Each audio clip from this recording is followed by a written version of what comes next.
जय हिंद साथियों, आप सभी साथियों का एक बार पुनः आपके अपने YouTube चैनल पर स्वागत है। मुश्किलें दिल के इरादे आजमाती हैं, स्वप्न के पर्दे निगाहों से हटाती हैं, हौसला मत हार गिरकर ओ मुसाफिर ठोकरे इंसान को चलना सिखाती हैं। आइए इसी जोश जज्बात के साथ हम लोग शुरुआत करते हैं किसकी, हर्षवर्धन पुष्यभूति वंश इतिहास। पीटी आप देने जा रहे हैं, 40 लाख से अधिक फॉर्म पड़ा है। आप सोचिए कि अगर आपको अच्छे मेरिट में आना है और अच्छा अंक लाना है तो कहीं ना कहीं आप बेहतरीन तरीके से जो है संघर्ष करना प्रारंभ कर दीजिए। और उसी क्रम में जितना जीएस का टॉपिक है वो सारे के सारे जीएस के टॉपिक हम आपको बहुत बेहतरीन ढंग से पढ़ा रहे हैं और उसका क्विज भी प्रारंभ हो गया है। 1 अगस्त 2022 रात 9 बजे प्रतिदिन टेस्ट देना ना भूलें। टेलीग्राम चैनल पर जीएस देव सर टेलीग्राम चैनल पर जाइए और जुड़िए और टेस्ट का लाभ लीजिए और अपने आप को चेक करिए कि आपका स्कोर कितना जा रहा है। आप देखिए कि पहला टॉपिक सिंधु सभ्यता, फिर वैदिक युग, फिर ऐसे ऐसे करके जितने टॉपिक हैं वो सारे हमने आपको बहुत अच्छे ढंग से बहुत अच्छे तरीके से पढ़ा दिए हैं। जैसे जो शुरुआत का टॉपिक आपको बता दें, वो पहला टॉपिक उसमें आपका है सिंधु सभ्यता। सिंधु सभ्यता ये भी हमने आपको पढ़ा दिया है। दूसरा हमने आपको वैदिक संस्कृति या वैदिक युग, ये भी हमने आपको पढ़ा दिया है। तीसरा आपका जो है वो है जैन धर्म, ये भी आपका हो गया है। और चौथा टॉपिक जो सिलेबस में है उसका नाम है बौद्ध धर्म, ये भी हमने आपको पढ़ा दिया। पांचवा हमने अशोक के बारे में पढ़ाया, मौर्य वंश का शासक। और छठा टॉपिक हमने आपको पढ़ाया समुद्रगुप्त के बारे में, बहुत ही जोरदार टॉपिक। और अशोक के अभिलेखों को भी बहुत अच्छे से हमने व्याख्या किया है। और 7 नंबर पे हमने आपको पढ़ाया चंद्रगुप्त द्वितीय के बारे में। और अगला जो टॉपिक आपका 8वां है, आप देख रहे हैं सिलेबस, आप उठा के देख लीजिए, सिलेबस के अकॉर्डिंग ही आपका हम पढ़ा रहे हैं, हर्षवर्धन है। और हर्षवर्धन के बाद जो 9वां टॉपिक आपका होगा वो राजपूत काल, राजपूत काल। और जो 10वां टॉपिक होगा वो होगा आपका दिल्ली सल्तनत काल, दिल्ली सल्तनत काल, दिल्ली सल्तनत काल। ये आपका जो 10वां, मतलब इसी प्रकार से पूरा सिलेबस आप देख लीजिए, एक एक सिलेबस। और जो पहला टेस्ट होने वाला है वो कौन सा होगा, सिंधु घाटी सभ्यता का। और सिंधु घाटी सभ्यता का जो टेस्ट होगा वो रात कै बजे से होगा, 9 बजे से। प्रतिदिन टेस्ट देना एकदम कतई ना भूलिए। टेलीग्राम चैनल आपका है, टेलीग्राम चैनल से जुड़िए, जीएस देव सर, इसी टेलीग्राम चैनल से आप जुड़िए। और पहला टॉपिक है सिंधु सभ्यता।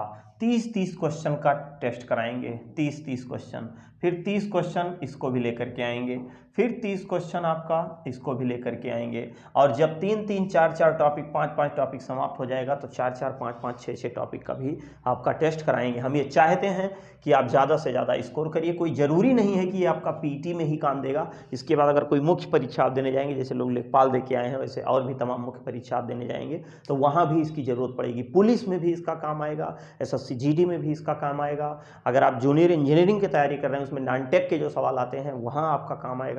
पीसीएस देने जा रहे हैं, मतलब धरती पर कोई भी एग्जाम अगर आप देने जा रहे हैं और जीएस अगर आना है, इतिहास से अगर सवाल आएगा तो जरूर आएगा, कोई ज़रूरी नहीं है कि पीईटी में ही आएगा। लेकिन इस समय पीईटी का जो टारगेट है हम उसी टारगेट को देखते हुए जो है, थोड़ा सा तबीयत आज जो है वायरल वगैरह थोड़ा सा, तो उसी में उसी टॉपिक के अनुसार ही सारा सब कुछ चल रहा है। आज का जो हम लोगों का सेशन होने वाला है वो हर्षवर्धन, आप देख रहे हैं हर्षवर्धन का हमने हेडिंग पुष्यभूति वंश, बहुत ही अच्छी तरीके से इनका क्या इतिहास रहा है, कैसे, सारा सब कुछ आपको अच्छे से बताएंगे। हमने कहा थोड़ी सी सूचना भी आपको बता दी जाए।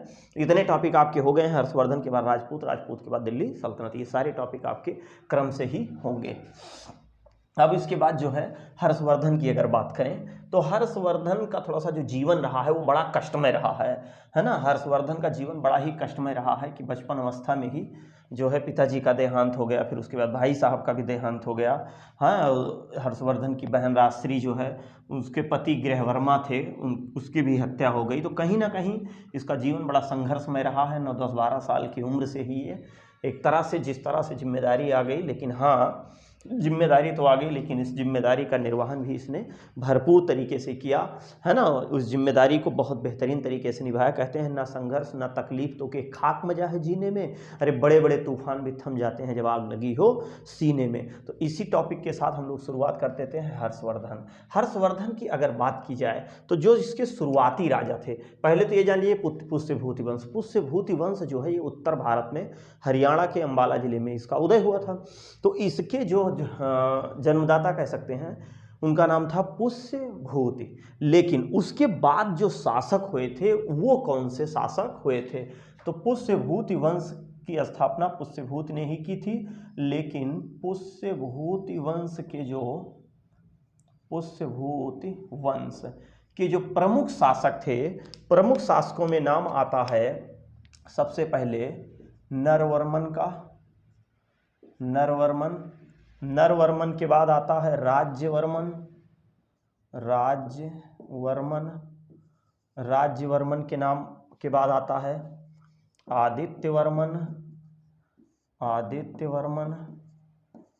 आदित्यवर्मन के बाद नाम आता है प्रभाकरवर्धन।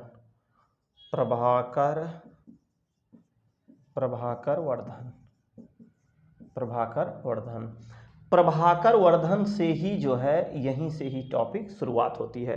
प्रभाकरवर्धन की अगर बात की जाए तो इनके जो है 3 संतान थे। 3 संतान। एक का नाम था राज्यवर्धन, एक का नाम था हर्षवर्धन और एक का नाम था राजश्री। पुत्री थी राजश्री, ये पुत्री थी इनकी, और ये दोनों जो है पुत्र थे। ठीक, कट तो नहीं रहा है? थोड़ा सा देख लेते हैं। हाँ, कट नहीं रहा है। तो 3 संतान इनके हुए। किसके हुए? प्रभाकरवर्धन का। शुरुआत कहाँ से हुआ? नरवर्मन। पुष्यभूति वंश की स्थापना किसने की? पुष्यभूति ने ही की थी। तो अब क्या हुआ कि इनका थोड़ा सा अब यहीं से ही हम लोग शुरुआत करते हैं। देखिए, अब इनके सब के बारे में नहीं पढ़ना, हम लोगों को केवल और केवल हर्षवर्धन के बारे में पढ़ना है। तो अगर बात की जाए हर्षवर्धन के, तो यहाँ से हर्षवर्धन, इनके पिताजी का क्या नाम था? तो पिताजी का नाम आप देख रहे हैं, क्या नाम था?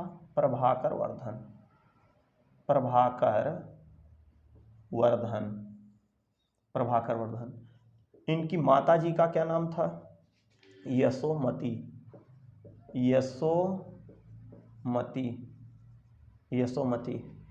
बड़े भाई का क्या नाम था? इनके जो बड़े भाई थे, ये आप देख रहे हैं, राज्यवर्धन। बहन का क्या नाम था? बहन राजश्री। इनके बहन का क्या नाम था? राजश्री। तो इस प्रकार से जो है इनका जीवन रहा है। और बाकी इनके जो कुछ दरबारी कवि थे, मतलब इनके जो दरबार में कुछ रहने वाले थे। देखिए, हर्षवर्धन भी कहीं ना कहीं एक योग्य व्यक्ति था, क्योंकि हर्षवर्धन ने जो है रत्नावली, नागानंद, प्रियदर्शिका जैसी बड़ी बड़ी नाटकों का रचना किया था। तो ये भी कहीं ना कहीं जो है, अगर ये साहित्य से जुड़ा आदमी था तो साहित्य के व्यक्ति इसके दरबार में रहा करते थे। जैसे वाणभट्ट हो गए, मयूर हो गए, हरिदत्त हो गए। यहाँ पर लिख देते हैं दरबारी कवि। दरबारी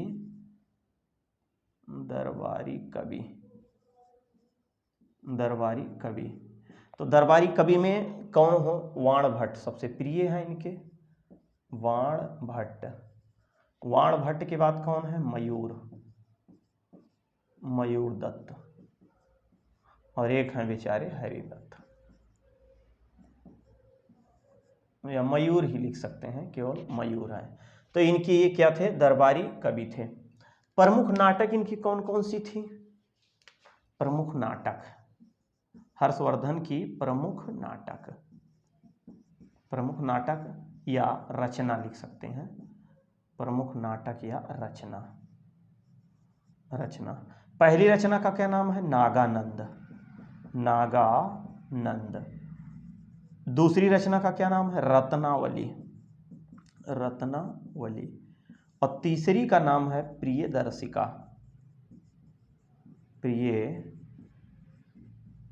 प्रियदर्शिका, प्रियदर्शिका। ये तीनों किसके नाटक हैं? ये तीनों नाटक हैं हर्षवर्धन के। ये तीनों नाटक किसके हैं? हर्षवर्धन के। इसको देख के अनुमान लगाया गया, इसका मतलब जो है हर्षवर्धन साहित्य से जुड़ा आदमी था, तो इसके दरबार कवियों में वाणभट्ट थे, मयूर थे और हरिदत्त जैसे दरबारी इसके दरबार में रहा करते थे। किसके दरबार में? तो हर्षवर्धन के दरबार में, है ना। अब इसके बाद हम लोग इसमें आगे ये देखते हैं कि इनका मतलब क्षेत्र कैसे था, क्या और इनका क्या संघर्ष रहा है जीवन का।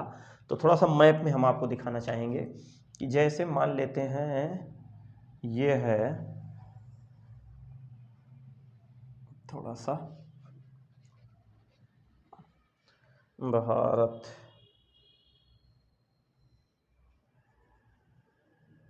ये है इंडिया, ये है इंडिया, ये आप भारत देख रहे हैं, भारत है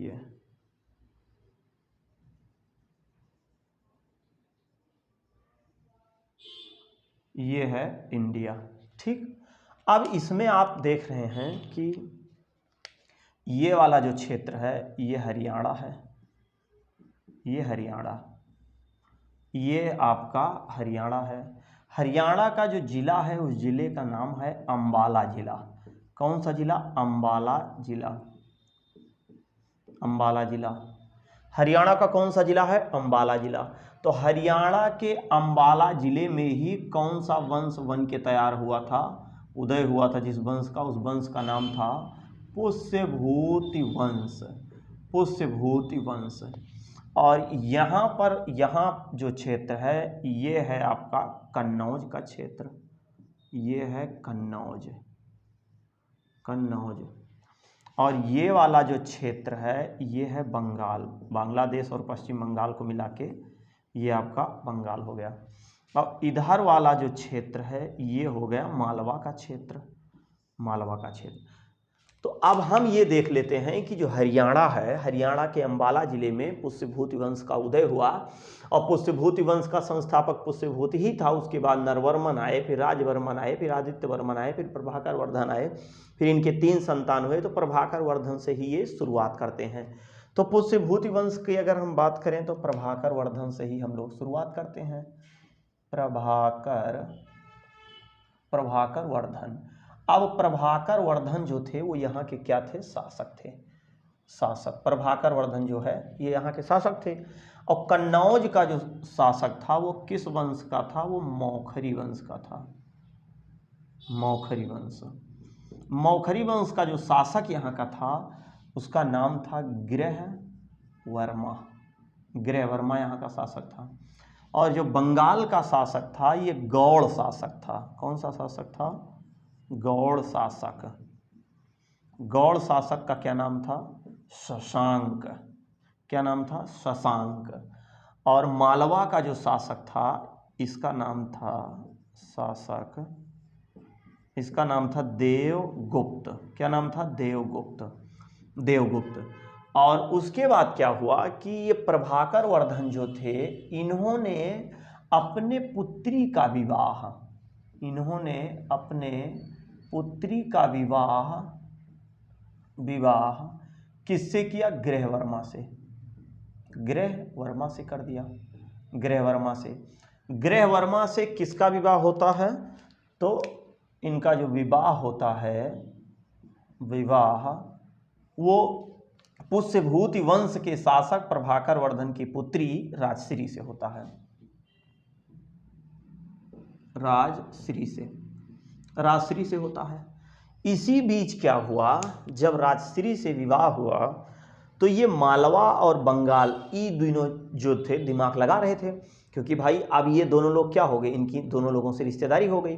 तो कहीं ना कहीं पुष्यभूति वंश स्थानेश्वर, ये जो क्षेत्र है ये क्षेत्र का नाम है स्थानेश्वर। यहाँ पे जो क्षेत्र है स्थानेश्वर, मतलब पुष्यभूति वंश की राजधानी क्या थी? स्थानेश्वर, ये थी राजधानी। तो इसकी राजधानी क्या थी? स्थानेश्वर। पुष्यभूति वंश की राजधानी थी स्थानेश्वर। स्थानेश्वर और कन्नौज ये दोनों क्या हो गए? रिश्तेदार हो गए भैया।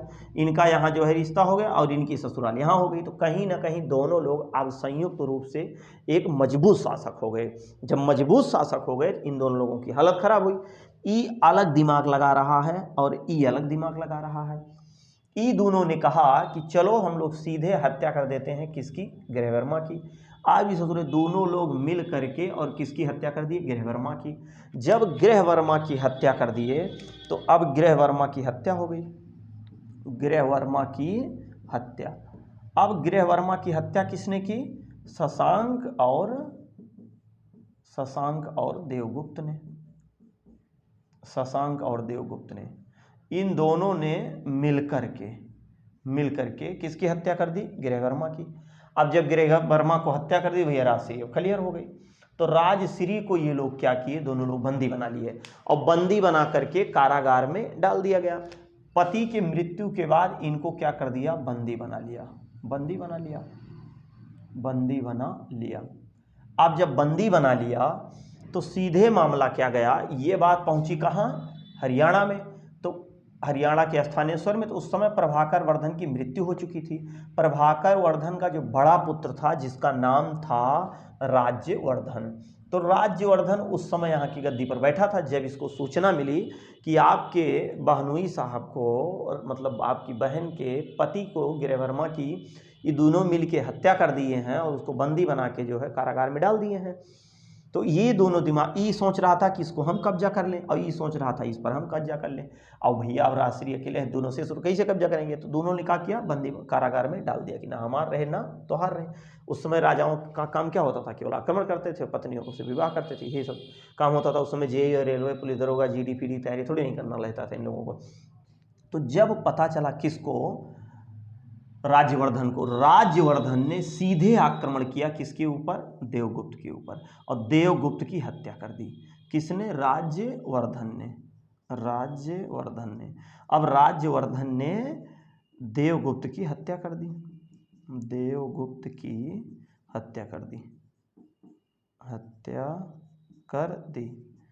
कट तो नहीं रहा भाई, अरे सॉरी, कट रहा है थोड़ा सा।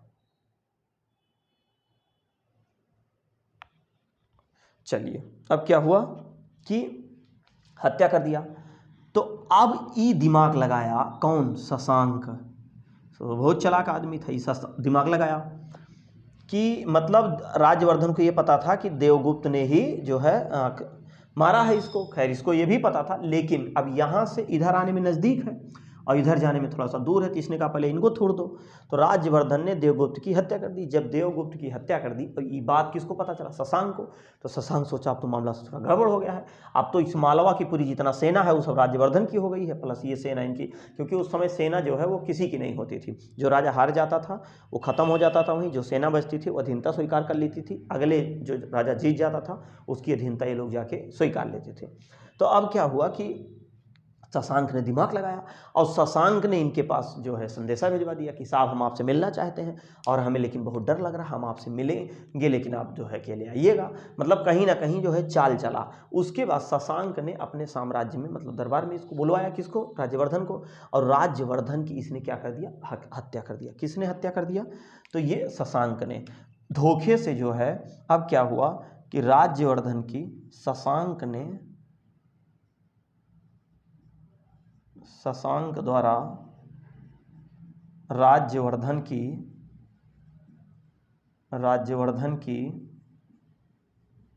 हत्या हो गई। अब जब राज्यवर्धन की हत्या हो गई, इसने कर दिया और इधर राजश्री को ये जो है उसके कुछ समय बाद छोड़ दिया। तब तक अब ये बात पता चली किसको? हर्षवर्धन को। हर्षवर्धन बहुत ही बाली उम्र में पुष्यभूति वंश का शासक बना। जब यहाँ का ये शासक बना हर्षवर्धन, बहुत ही कम उम्र में हर्षवर्धन क्या बना? शासक बना। तो जब हर्षवर्धन शासक बना तो धीरे धीरे इसने जो है स्थिति को मजबूत करना, 606 से लेकर 647 तक इसका जो समय है, थोड़ा सा हम लिख देते हैं, 6 से 647 ईस्वी तक, ईस्वी में इतना 606 ईस्वी में जो है ये शासक बना।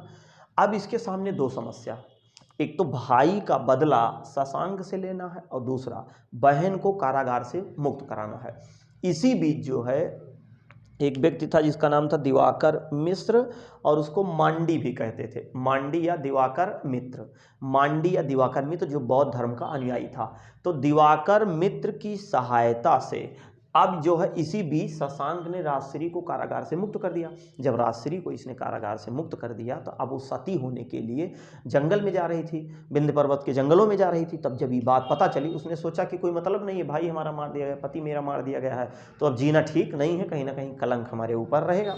तो इस चीज़ को देख करके वो राजश्री जो है वो सती होने के लिए जंगल में जा रही थी। तब तक मांडीय या फिर दिवाकर मित्र जो बौद्ध भिक्षु था उसको देखा और तुरंत दौड़ा गया, हर्षवर्धन को बताया कि साहब जो है आपकी बहन को उसने कारागार से मुक्त कर दिया और वो सती होने के लिए जो है वहाँ विंध्य पर्वत श्रेणी पर जा रही है। तो कहा अच्छा ठीक है। तो तमाम लोगों ने कहा कि देखो पहले तुम जाओ अपनी बहन को बचाओ, उसको बुलाओ, उसके बाद तब युद्ध वगैरह करना, क्योंकि ये कवि लोग था और इसके दरबार में तमाम कवि ले थे। तो कवियों ने जो है इसको बताया कि थोड़ा सा दिमाग से काम लो, हड़बड़ाने की जरूरत नहीं है। अभी गया तुरंत जो है अपनी बहन राजश्री को जो है ढूंढ लाया, और जब ले आया तो अब लोगों ने कहा देखो कन्नौज भी खाली है, हरियाणा भी खाली है और इधर मालवा भी खाली हो गया, अभी ये आक्रमण यहाँ नहीं किया है, तो ये पहले साम्राज्य तुम कब्जा कर लो।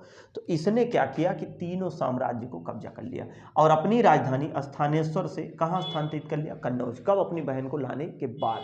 तब इसने दिमाग लगाया कि अब चलो इन लोगों को थुरा जाए, यक्के तो थुरना था, कोई दिक्कत नहीं। तो तीनों संयुक्त सेना इसकी मिल गई। तो हर्षवर्धन की सेना क्या हुई, अब कहीं ना कहीं ये मजबूत हो गई। हमने आपको बताया था हर्षवर्धन की 3 प्रमुख नाटक हैं, एक है नागानंद, एक है रत्नावली और एक है प्रियदर्शिका। सवाल पूछा जाता है कि हर्षचरित किसकी है, तो हर्षचरित भैया बाणभट्ट साहब की है। यही क्वेश्चन पूछा जाता है कि निम्नलिखित में से कौन सी रचना हर्षवर्धन की नहीं है। तो हर्षचरित जो है वो हर्षवर्धन की नहीं है, लेकिन ज़्यादातर लोग हर्षवर्धन सोचते हैं यार हर्षचरित हर्षवर्धन, इसका मतलब ये है। रत्नावली नहीं है, क्योंकि रत्नावली कौन थे, तुलसीदास की पत्नी थी। कहीं बस तुलसीदास साहब लिखे थे, क्योंकि तुलसीदास बेचारे जब मोहाई गिरे तो इन नदी में जो है मुर्दे के ऊपर से नदी के उस पार पहुँच गए, और जब ये उस ससुराल पहुँचे तो आंगन में इनको कूदना था। भाई कैसे, कुंडी अगर खटखटाएंगे तो सास ससुर लोग सब जाग जाएंगे। अब इधर इनका बेचारे का अब इनको मिलना है, एकदम ये परेशान हो गए हैं।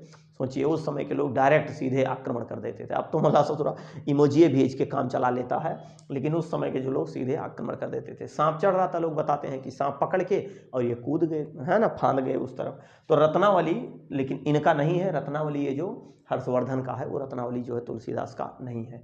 तो नागानंद हो गया, रत्नावली हो गया और प्रियदर्शिका हो गया। ये सब 4 अंकों में है, ये संभवतः 8 अंक में है।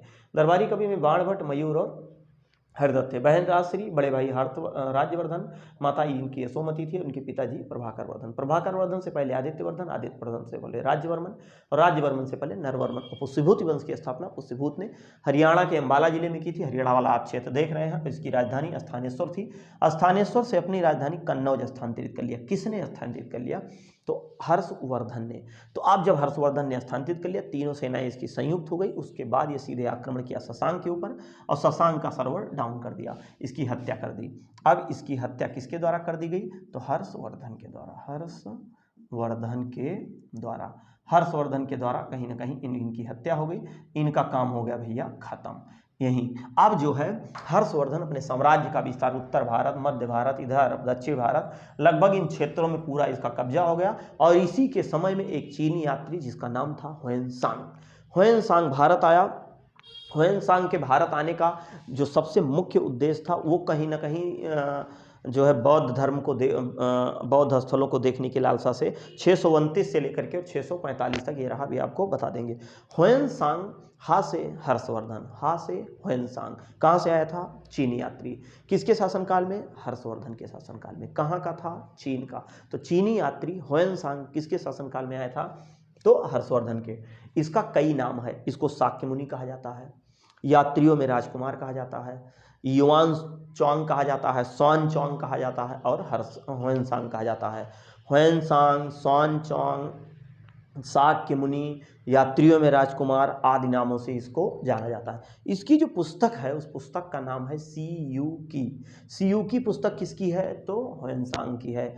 सियूकी पुस्तक में ह्वेनसांग ने अपने पूरे यात्रा संस्मरण का उल्लेख किया है। तो ह्वेनसांग ने अपने यात्रा संस्मरण का उल्लेख किस पुस्तक में किया है? तो सियूकी नामक पुस्तक, सियूकी नामक पुस्तक में। और आदि नामों से इसको जाना जाता है, यात्रियों में राजकुमार शाक्यमुनि आदि नामों से इसको जाना जाता है। उसके बाद में जब ये पहुंचा बिहार में तो उस समय शिक्षा का जो सबसे प्रमुख केंद्र था उसका नाम था नालंदा विश्वविद्यालय।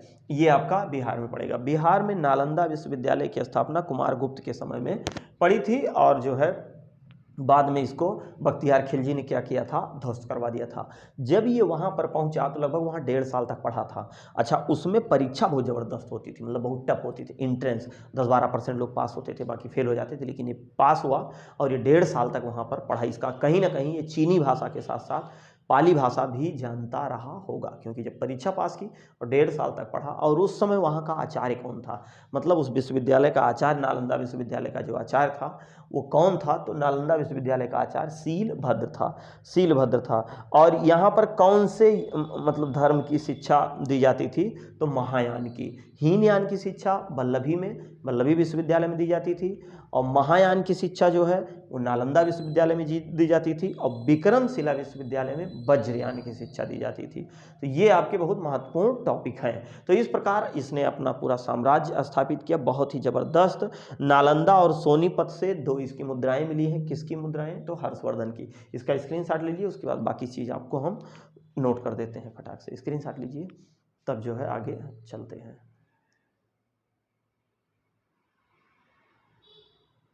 चलिए अब इसका स्क्रीनशॉट लीजिए। अब थोड़ा सा और भी कुछ महत्वपूर्ण तथ्य देख लीजिए ध्यान से। देखिए, जैसे वाणभट्ट है तो वाणभट्ट जो थे इनके प्रमुख दरबारी कवि थे। इनका जन्म कहाँ हुआ था? बिहार के औरंगाबाद नदी, सोन नदी गांव। इनका क्या नाम था? प्रतिकुटा। उनके पिताजी का नाम था क्या? चित्रभानु। माता का नाम था राजदेवी। इनकी प्रमुख रचनाओं में हर्षचरित और कादम्बरी, यही कंफ्यूज करता है, हर्षचरित हर्षवर्धन, हर्षचरित हर्षवर्धन, लेकिन नहीं, हर्षचरित जो है वाणभट्ट की है, जबकि इनकी रत्नावली है, नागानंद है, प्रियदर्शिका है हर्षवर्धन की। हर्षवर्धन ने वल्लभी के शासक ध्रुवसेन द्वितीय से अपनी पुत्री का विवाह किया था। इसका मतलब कहीं ना कहीं वल्लभियों से भी इनका संबंध रहा है। हर्ष के 2 प्रमुख महासम्मेलन हुए थे। एक तो हुए थे कन्नौज में, जिसको 5वीं बौद्ध सभा के नाम से जाना जाता है, और दूसरा प्रयाग में हुआ था। इसे क्या, इसकी अध्यक्षता किसने की थी? ह्वेनसांग द्वारा। इस समय मतलब इस सभा को क्या नाम दिया गया था? तो महामोक्ष परिषद कहा गया था। हर्षवर्धन की 2 प्रमुख मुद्राएं मिली हैं, एक नालंदा से मिली है और दूसरी सोनीपत से। नालंदा से जो मिली है उसे श्रीहर्ष लिखा है, और उसके बाद जो सोनीपत से मिली है उस पर शिव का वाहन नंदी का चित्र अंकित है। इसको देख के लगा अनुमान कि कहीं ना कहीं है और भी धर्मों का उल्लेख था।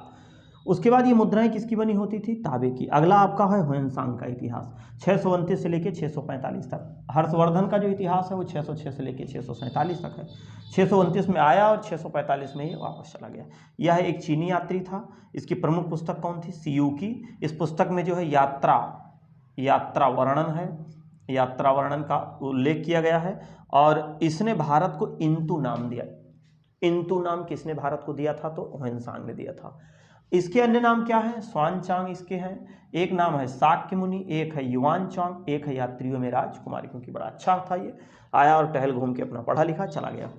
शिक्षा दीक्षा इसकी कहाँ हुई थी? नालंदा विश्वविद्यालय। मतलब इस नालंदा विश्वविद्यालय में रह करके और 1.5 साल तक इसने पढ़ाई की। उस समय यहाँ के आचार्य कौन थे? बहुत पूछा जाता है, शीलभद्र। और इस विश्वविद्यालय में महान यान की शिक्षा दी जाती थी, जो बौद्ध धर्म से संबंधित है, हीनयान और महायान। हीनयान की शिक्षा वल्लभी में दी जाती है, महायान की शिक्षा जो है वो नालंदा में दी जाती है। विक्रमशिला में जो है वो वहाँ पर मतलब क्या है उसको क्या नाम था उसका, याद नहीं आ रहा है, अभी बताए थे। तो वहाँ पर जो है वज्रयान की शिक्षा वहाँ दी जाती थी। हीनयान की शिक्षा जो है वल्लभी में दी जाती थी। महायान की शिक्षा नालंदा में। नालंदा विश्वविद्यालय का निर्माण कुमारगुप्त प्रथम के समय में हुआ था। इसको तोड़ने का श्रेय किसको जाता है? बख्तियार खिलजी। बख्तियार खिलजी को आगे हम लोग इसको पढ़ेंगे। तो इतना पूरा रहा है किसका? हर्षवर्धन का जो मेन इतिहास रहा है, जो पुष्यभूति वंश से संबंधित थे।